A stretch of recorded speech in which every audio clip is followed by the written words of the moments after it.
So, you're a very popular young man. Most popular young person in the country. And I'm like, what is this guy saying? So they look at me, they're like, so this Mzungu looks at me, they're like, you don't know? You know you're the most popular young man in the country.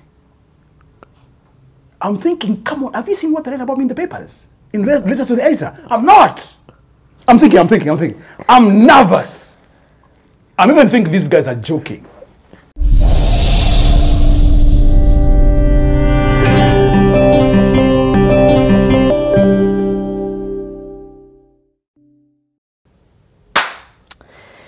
You never truly know people until you take the time out to get to know people. That's a tagline for CTA, Cleaning The Airwaves. Man, dudes.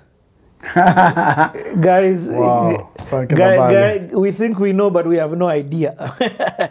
Jimmy with an I, with a Jimmy with J-I-M-M-I. It's good. You see, now you never forget because you know the genesis of it. So. Yes. Okay, let me ask this now for you. I want to talk about Club Kiboko.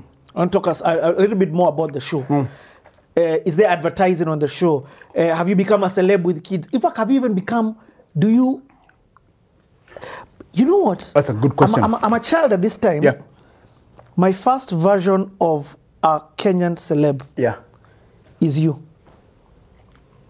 I'm being honest.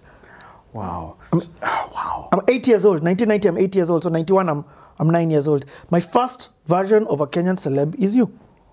Even Five Alive, I saw them on your show. Yes. The broadcast ad. You see, even now in the memories. So it's funny you say that.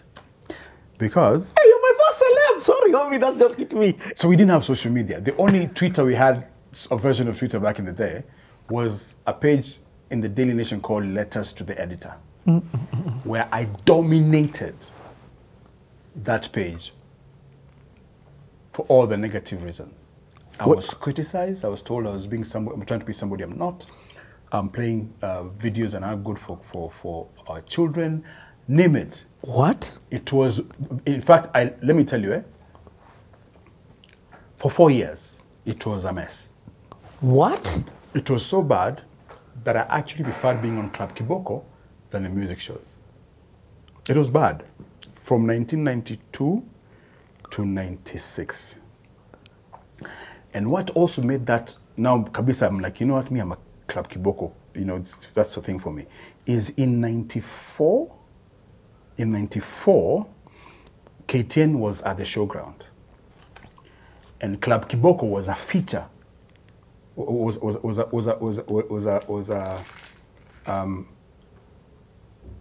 a feature show, or rather, whatever, for KTN at the showground. A showcase, sorry. Yeah. Yes.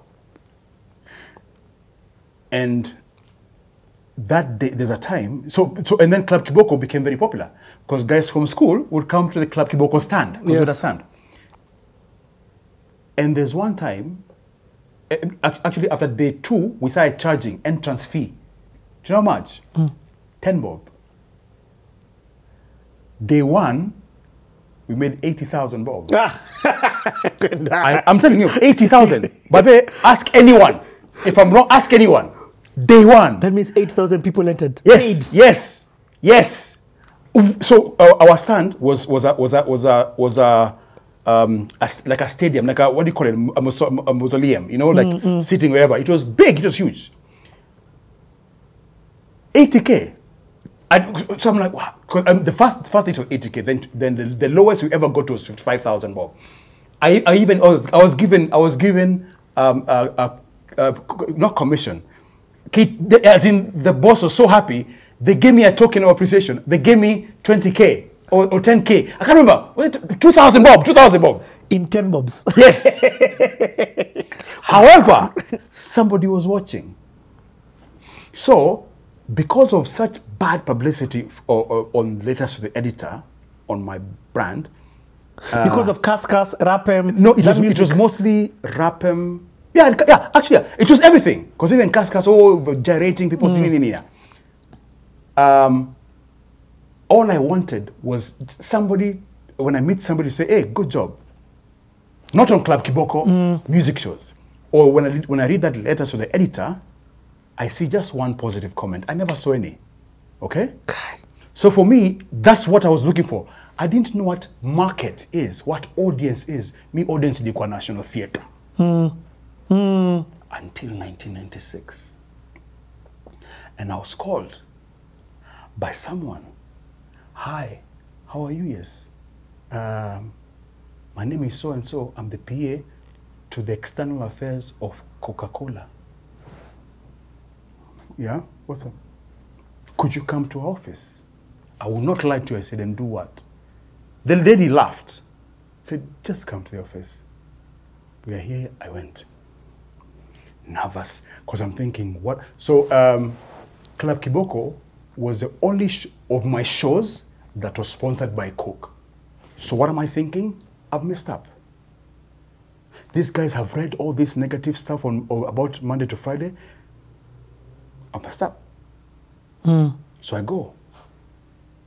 And I find this guy who still played a huge part in my career, called Minor Karaoke. His lawyer friend, I only remember him as Ralph. And there was a Mzungu guy who later on I found was the president of Coca-Cola then.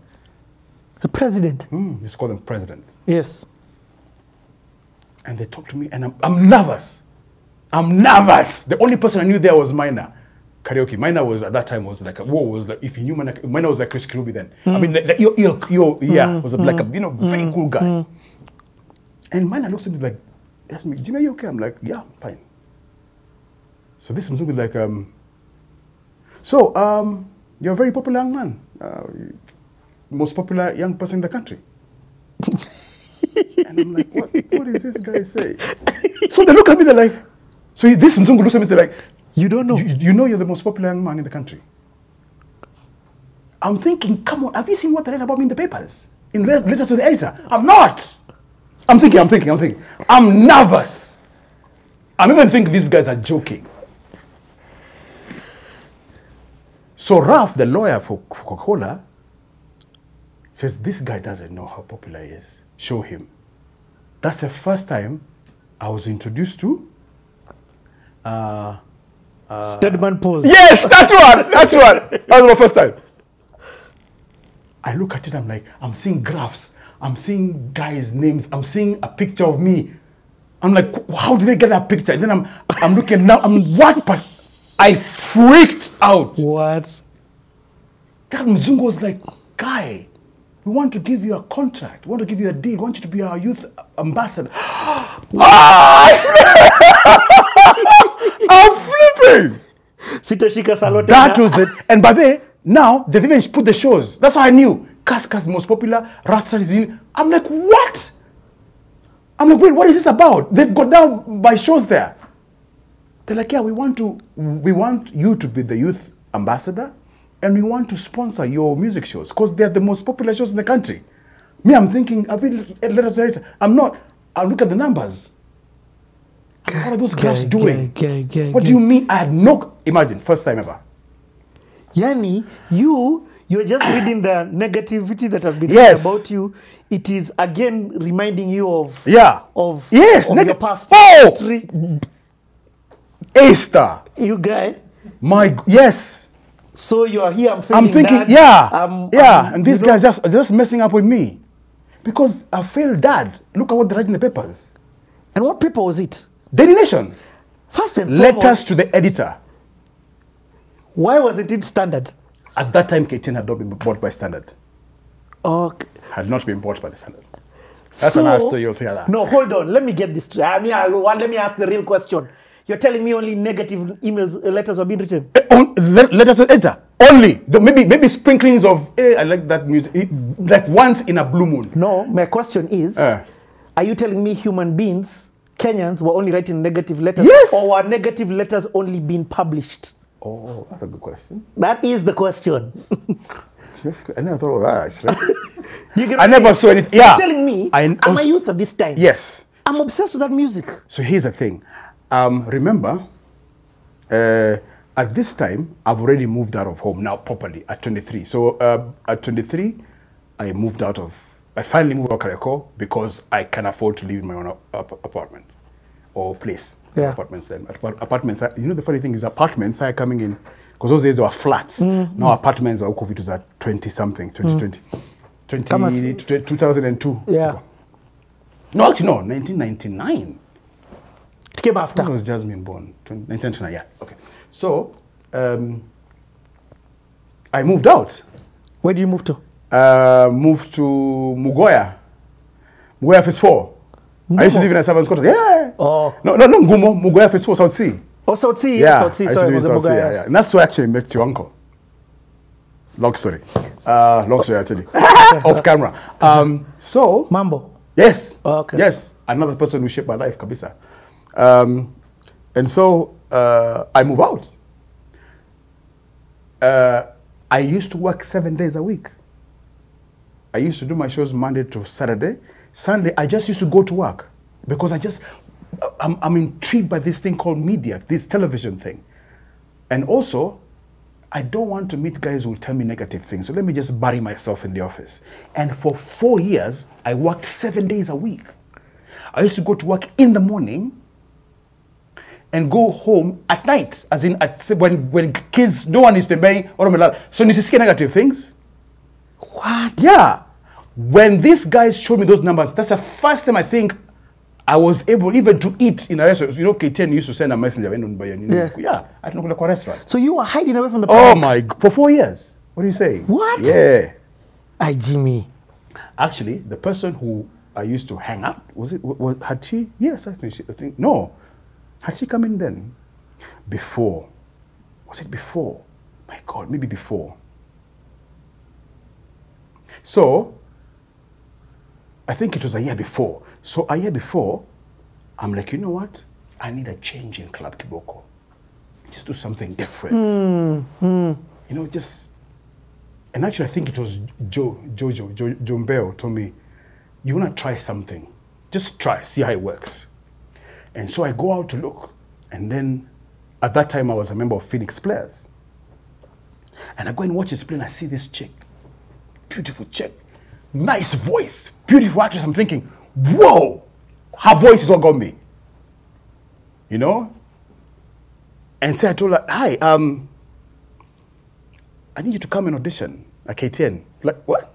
KTN? Why? I said, so, I need a co-host. And you think I can do it? I'm like, yeah. So she comes and auditions. She fails. Huh? She fails on auditions. So she was like, oh, but then thank you very much. I came. They said I didn't make it, but thanks for the opportunity. I'm like, wait. What do you mean? So they told me I failed the auditions. I went back. I said, she failed? Like, yeah. I said, no, I'll do the auditions. I said, no, come back. Do it. I took her video and I showed it to my boss then, called Ken Musundi. I said, Ken. She's like, wow, who's that? She's good. I said, yeah, they just said that she failed. Is it this person from editorial? Yeah. Maybe they were thinking you wanted to be a new news. You should have told them. I'm like, oh. So what do you want? I said, I want as a co-host. Like, yeah, she's good. Lorna Irongo. Jimmy, this is too much. This is why, again, first of all, Lorna, we're going to vibe about her RIP, rest in peace, man. I've Such never an been able to amazing, amazing individual. That's I saw it myself actually got to work with Lorna. So, yeah. But here's what is blowing me. You're telling me this story, and I can't unsee. I can't unsee the influence that the company is giving you. Yeah. So, I can't. That is insane. So somebody fails, but you're a 20-something-year-old. I'm at that time 24. And they're allowing you. So I'm like, I'm in shock. First of all, she's studying journalism at Daystar. What do you mean she can? I've seen her on stage. She speaks brilliantly. She failed. She's an actress. What do you mean she failed? The guy says she's failed. Pole. But this guy is thinking, maybe you wanted her to be a newscast or whatever, yeah? So I go to my superior, who's Joe Musundi, who's the production manager then. And I put the tape, I'm like, boss. So Joe looks, oh. Brilliant. She's good. Who's this? So it's we act together at Phoenix Players. So I'm trying to, I'm getting a co-host. Oh yeah, Josephine was telling me about it. Yeah, okay. And so she came for the audition and she failed. She failed. What do you mean? Who told you that? So I said, did you tell them that you wanted you auditioning as a co-host? No. Yeah, that's why they must have thought you're looking for a newscaster. What do you want then? I said, I want her as a co-host. Yeah, I approve. Go ahead. But let me see her so we can take her to the place. Yeah. Ivo, that's how it happened. But you see, even you knew you had that freedom. That's why you could, even though somebody, and that freedom is created by the leadership of you. Oh, now I'm not so sure. I don't know, really.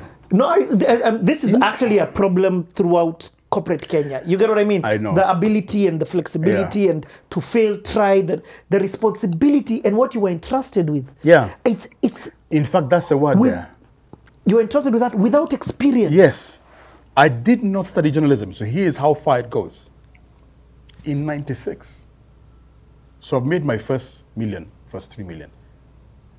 KTN are not done with me. In '96, the guys, they're like, dude, so this thing with you and Coke, is it like, you know, you have a schedule in? I'm like, yeah, why? You need to go to Germany for 3.5 months for a crash course in project management, content development, come on, talent acquisition and management.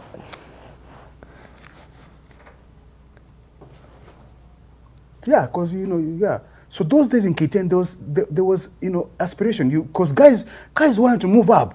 So for me to move up, see, somebody has got to feel this thing. Yes. We feel, okay, that's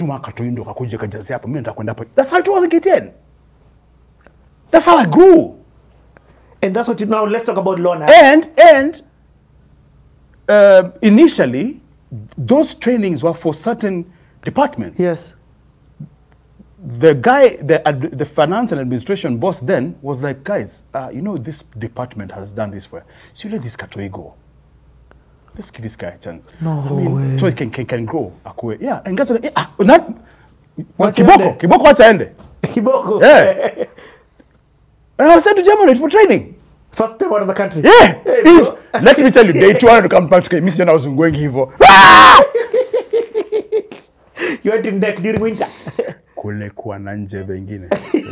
Yeah, so that's how it happened. So people like Lorna, I was allowed let's talk about Lorna. So what does it now mean when you have a co-host for Club Kiboko? Now you've been told you're doing well. Raibina even used to sponsor. Yes. I remember Raibina. So here's the thing.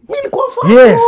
So when my producer called Chris Haber went back to Canada, Raibina pulled out.